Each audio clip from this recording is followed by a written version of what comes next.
Nowadays, you've got plastic headlights on your vehicle.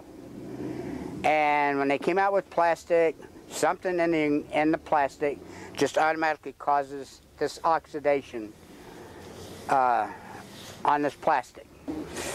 The problem with this is the thicker it gets, the less and less you're going to be able to see at night with your headlights, because the flow of headlights is not even getting out there that much. Plus, people are not being able to see you oncoming traffic because they're not being able to see you. And recently we just found out that some states you will get ticketed if your headlights are like this, because it's a safety factor. So if your headlights get oxidized, that needs to come off of there. And this is another one of our services, is to clear up these headlights and put a sealer on it.